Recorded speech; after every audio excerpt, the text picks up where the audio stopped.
risks, I believe, is a key factor that stops people from being able to change their jobs, move to a new place, start a new business, look at economic opportunities with a lot more security. And therefore, they have a multiplier effect on economic activity. Let me just take a few minutes to just outline this a little better. Every person in India who earns more than he spends has a need to invest his savings in a way that he earns a return above long-term inflation. This is especially true for the millions who are just starting to participate in the economy because of the economic growth we have seen from the past few years. And I believe insurance and pensions are two critical pieces of this puzzle. Insurance companies have already emerged as important players in the equity market due to the success of their equity-linked products. However, these plans only attract discretionary savings. We need to attract retirement funds into our equity market.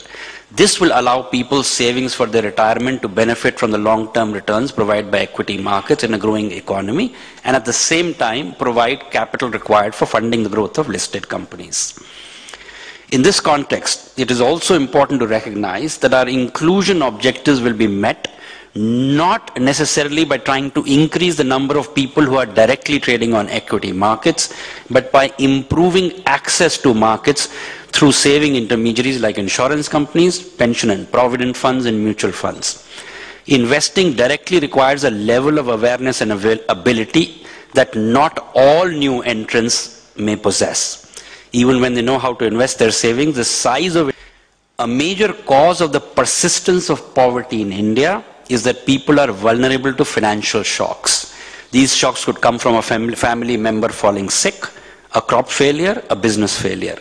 Recent studies of poverty have shown that it is not enough to bring people out of poverty. It is equally important to find ways to prevent them from slipping back into poverty. Insurance and pension are key to improving people's ability to withstand, must and should be financed from domestic savings.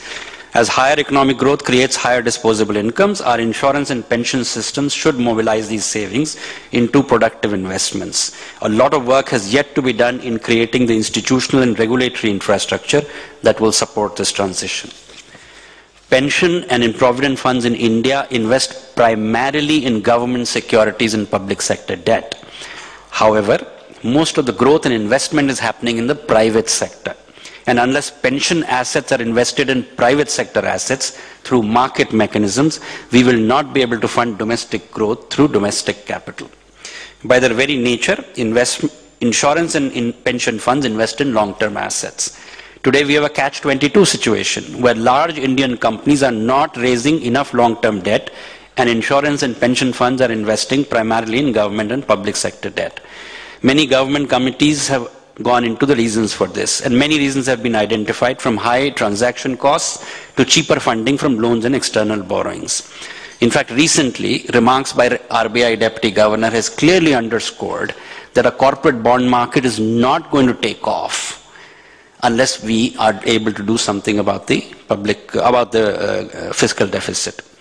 While these factors will be addressed over time, perhaps the most important factor that will drive demand for long-term private sector corporate bonds is the growth of institutions that are willing to invest in these bonds.